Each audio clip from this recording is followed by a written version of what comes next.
تم ایسے شخص کو قتل کرنا چاہتے ہو جو کہتا ہے کہ میرا خدا ایک ہے؟ یہ فرما کر حضرت علی کرم اللہ وجہ رو پڑے اور فرمانے لگے، بھلا یہ تو بتاؤ مومن آل فرعون اچھے ہیں یا ابو بکر صدیق رضی اللہ عنہ؟ لیکن جب لوگوں نے جواب نہ دیا تو فرمایا، جواب کیوں نہیں دیتے؟ واللہ ابو بکر رضی اللہ عنہ کی ساعت ان کی 1000 ساعت سے بہتر ہے، اور وہ ایمان کو چھپاتے تھے اور حضرت ابو بکر صدیق نے ایمان کو ظاہر کیا۔ سخاوت، آپ صحابہ رضی اللہ تعالی عنہ مجمعین کرام میں سب سے زیادہ سخی تھے۔ چنانچہ آپ صلی اللہ علیہ وسلم نے فرمایا کہ جتنا مجھے ابو بکر صدیق رضی اللہ تعالی عنہ کے مال سے نفع پہنچا ہے، کسی کے مال سے نہیں پہنچا۔ حضرت ابو بکر صدیق رضی اللہ عنہ رو کر فرمانے لگے کہ میں اور میرا مال کیا چیز ہے، جو کچھ ہے سب آپ ہی کے طفیل ہے۔ ایک اور حدیث میں ہے کہ آپ صلی اللہ علیہ وسلم نے حضرت ابو بکر صدیق کے مال میں ویسا ہی تصرف فرماتے تھے جیسا اپنے مال میں۔ جس روز حضرت ابو بکر صدیق ایمان لائے ہیں، اس روز ان کے پاس 40,000 درہم تھے۔ آپ نے وہ سب کے سب آپ صلی اللہ علیہ وسلم پر خرچ کر دیا۔ کہا جاتا ہے کہ بہت سے غلام جو مسلمان تھے، انہیں آزاد کرانے میں انہوں نے اپنا پیسہ خرچ کیا۔ اور جب ایک اور روایت میں ہے کہ جب آپ صلی اللہ علیہ وسلم کے ساتھ ہجرت کرنے لگے تو جو 40,000 دینار درہم تھا ان کے پاس، اس وقت صرف 500 درہم بچے ہوئے تھے۔ ایک روز حضرت عمر فاروق رضی اللہ تعالی عنہ جیسے اسرت یا جنگ تبوک کے چند موقع پر جب چندہ اکٹھا کرنے لگے تو آپ صلی اللہ علیہ وسلم نے ہمیں مال تصدق یعنی جمع کرنے کا حکم دیا، تو میں نے حضرت ابو بکر صدیق سے بڑھ کر مال تصدق کرنے کا مصمم ارادہ کر لیا، یعنی جمع کرنے کا ارادہ کیا، اور اپنا نصف مال تصدق کر دیا یعنی لے آیا۔ رسول اللہ صلی اللہ علیہ وسلم نے مجھ سے دریافت کیا کہ اپنے اہل و عیال کے واسطے کیا چھوڑا ہے؟ میں نے عرض کیا کہ باقی آدھا۔ اتنے میں حضرت ابو بکر صدیق اپنا سارا مال لے آئے اور آپ صلی اللہ علیہ وسلم نے ان سے بھی وہی سوال کیا۔ انہوں نے جواب دیا کہ اہل و عیال کے لیے خدا اور رسول کا نام کافی ہے۔ میں نے یہ دیکھ کر کہا کہ میں ابو بکر صدیق رضی اللہ تعالی عنہ سے کسی بات میں کبھی بڑھ نہیں سکتا۔ حضرت ابو ہریرہ رضی اللہ تعالی عنہ سے روایت ہے کہ حضور نبی کریم صلی اللہ علیہ وسلم نے فرمایا کہ میں سب کا احسان اتار چکا ہوں، البتہ ابو بکر صدیق رضی اللہ تعالی عنہ کا احسان باقی ہے، اس کا بدلہ قیامت کے دن خدا تعالی دے گا۔ کسی شخص کے مال سے مجھے اتنا فائدہ نہیں پہنچا جتنا ابو بکر صدیق رضی اللہ تعالی عنہ کے مال سے پہنچا۔ علم و فضل، آپ صحابہ کرام میں سب سے زیادہ عالم اور ذکی تھے۔ جب کسی مسئلے کے متعلق صحابہ کرام میں اختلاف رائے ہوتا تو وہ مسئلہ حضرت ابو بکر صدیق کے سامنے پیش کیا جاتا، آپ اس پر حکم لگاتے اور عین ثواب ہوتا، وہ عین ثواب ہوتا۔ قرآن شریف کا علم آپ کو سب سے زیادہ تھا، سارے صحابیوں سے زیادہ قرآن کے بارے میں آپ کو پتہ تھا، اسی لیے آپ صلی اللہ علیہ وسلم نے آپ کو نماز میں امام بنایا۔ سنت کا علم بھی آپ کو کامل تھا، اس لیے صحابہ کرام مسائل سنت آپ سے رجوع کرتے تھے۔ آپ کا حافظہ بھی قوی تھا۔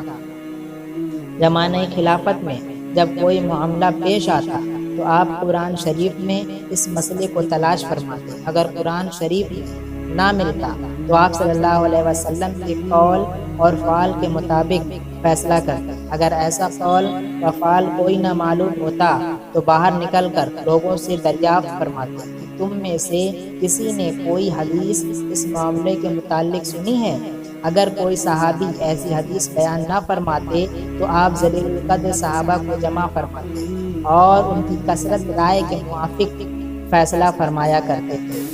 حضرت علی رضی اللہ تعالی عنہ نے بارہا فرمایا ہے کہ اس امت محمدی میں سب سے زیادہ افضل ابو بکر صدیق ہیں۔ ایک مرتبہ حضرت علی کرم اللہ وجہہ نے فرمایا، جو شخص مجھ کو ابو بکر صدیق عمر رضی اللہ تعالی عنہ پر فضیلت دے گا میں اس کے درے لگواؤں گا۔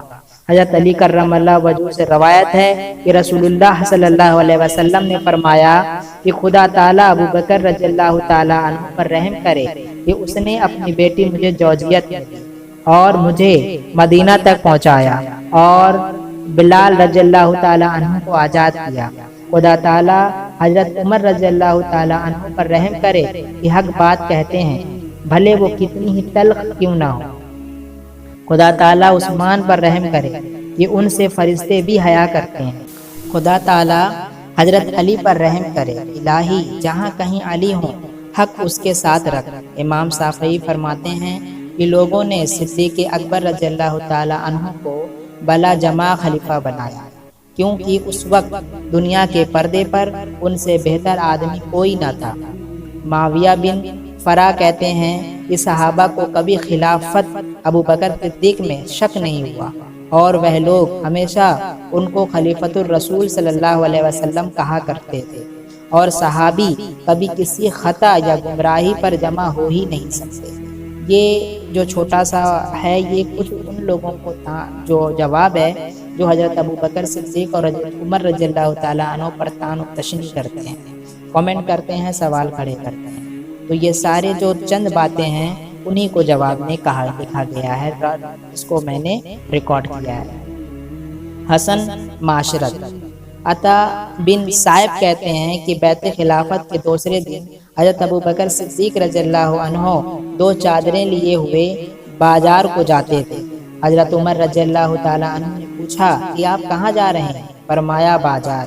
حضرت عمر نے جواب میں کہا کہ آپ یہ دھندا اب چھوڑیں، آپ مسلمانوں کے امیر ہو گئے ہیں۔ آپ نے فرمایا پھر میں اور میرے اہل و عیال کا کیا کھائیں گے؟ حضرت عمر رضی اللہ تعالی عنہ نے کہا یہ کام ابو عبیدہ رضی اللہ عنہ کے سپرد کیجیے۔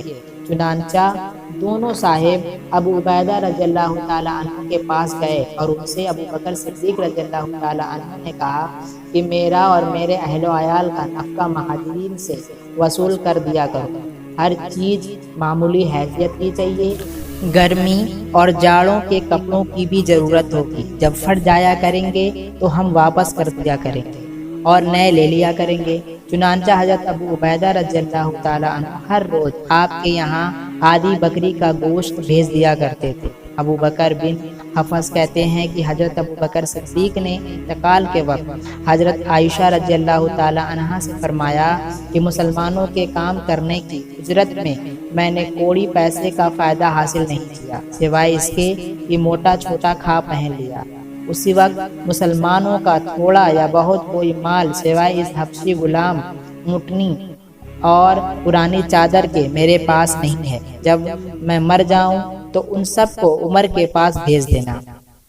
حضرت امام حسن رضی اللہ عنہ سے روایت ہے کہ حضرت ابو بکر صدیق رضی اللہ تعالی عنہ نے انتقال کے وقت حضرت عائشہ رضی اللہ تعالی عنہا سے فرمایا کہ میرے مرنے کے بعد یہ اونٹنی جس کا دودھ ہم پیتے تھے اور یہ بڑا پیالہ جس میں کھانا کھاتے تھے اور یہ چادریں عمر رضی اللہ تعالی عنہ کے پاس بھیج دینا، کیونکہ میں نے ان چیزوں کو بحیثیت خلیفہ ہونے کے بیت المال سے لیا تھا۔ جب حضرت عمر رضی اللہ تعالی عنہ کو یہ چیزیں پہنچائی گئیں تو انہوں نے فرمایا کہ خدا تعالی حضرت ابو بکر صدیق پر رحم فرمائے کہ میرے واسطے کیسی کچھ تکلیف اٹھائی ہے۔ حضرت ابو بکر صدیق نے بیت المال میں کبھی مال و دولت جمع نہیں ہونے دیا، جو کچھ آتا مسلمانوں کے لیے خرچ کر دیا کرتے، فقراء مساکین پر بہت زیادہ تقسیم کر دیتے تھے، کبھی گھوڑے اور ہتھیار خرید کر فی سبیل اللہ دے دیا کرتے تھے، کبھی کچھ کپڑوں کے لیے غربا، سحر اور نسیم کو بھیج دیا کرتے تھے۔ حتیٰ کہ جب حضرت عمر رضی اللہ تعالی عنہ نے آپ کی وفات کے بعد ماں اور چند صحابیوں کے بیت المال کا جائزہ لیا تو بالکل خالی پایا۔ محلے کی لڑکیاں اپنی بکریاں لے کر آپ کے پاس آ جایا کرتی اور آپ سے دودھ دہا کر لے جاتا۔ صدیق اکبر رضی اللہ عنہ بہت سے آدمیوں میں مل جل کر اس طرح بیٹھتے کہ کوئی پہچان بھی نہ سکتا تھا کہ ان میں خلیفہ کون ہے۔ شروع ماہ جمادی الثانی 13 ہجری میں حضرت ابو بکر صدیق رضی اللہ تعالی عنہ بیمار پڑے۔ 15 روز برابر شدت کا بخار رہا۔ جب آپ کو یقین ہوا کہ وقت آخر آ پہنچا ہے تو آپ نے سب سے پہلے حضرت عبد الرحمن بن عوف کو بلا کر خلافت کے متعلق مشورہ کیا۔ حضرت عبد الرحمن بن عوف سے آپ نے فرمایا کہ عمر کے بابت تمہارا کیا خیال ہے؟ انہوں نے کہا کہ عمر کے مزاج میں سخت گیری ہے، آپ نے فرمایا عمر رضی اللہ تعالیٰ عنہ کی سختی کا سبب صرف یہ ہے کہ میں نرم طبیعت رکھتا تھا۔ میں نے خود اندازہ کیا ہے کہ جس معاملے میں میں نرمی اختیار کرتا تھا اس میں عمر رضی اللہ تعالیٰ عنہ کی رائے سختی کے جانب مائل نظر آتی تھی، لیکن جن معاملوں میں میں نے سختی سے کام لیا ہے اس میں عمر ہمیشہ نرمی کا پہلو اختیار کرتے تھے۔ میرا خیال ہے کہ خلافت ان کو ضرور نرم دل اور معتدل بنا دے گی۔ اس کے بعد آپ نے حضرت عثمان غنی رضی اللہ عنہ کو بلا کر یہی سوال کیا۔ انہوں نے جواب دیا کہ عمر کا باطن ان کے ظاہر سے اچھا ہے اور ہم میں سے کوئی ان کے مرتبے کو نہیں پہنچ سکتا۔ پھر آپ نے علی کرم اللہ وجہہ کو بلا کر یہی سوال کیا۔ انہوں نے بھی وہی جواب دیا جو حضرت عثمان غنی دے چکے تھے۔ اس کے بعد حضرت طلحہ تشریف لائے۔ آپ نے ان کے سامنے بھی فرمایا میرا ارادہ ہے کہ اپنے بعد عمر فاروق رضی اللہ عنہ کو مسلمانوں کا خلیفہ مقرر کر جاؤں۔ حضرت طلحہ رضی اللہ عنہ نے کہا کہ آپ خدا تعالیٰ کو کیا جواب دیں گے کہ آپ نے رعیت کے ساتھ کیسا معاملہ کیا ہے؟ یہ سن کر آپ نے فرمایا کہ مجھ کو اٹھا کر بیٹھا دو۔ چنانچہ آپ کو بیٹھایا گیا۔ آپ نے فرمایا کہ میں خدا تعالیٰ کو جواب دوں گا کہ میں نے تیری مخلوق کے بہترین شخص کو خلیفہ مقرر کیا ہے۔ یہ سن کر حضرت طلحہ خاموش ہو رہے۔ پھر اپنے حضرت عثمان غنی رضی اللہ تعالیٰ عنہ کو بلا کر وصیت نامہ لکھنے کا حکم دیا۔ شدت علالت کی وجہ سے حضرت ابوبکر صدیق رضی اللہ عنہ رک رک کر بولتے جاتے تھے اور حضرت عثمان اسے لکھتے جاتے تھے۔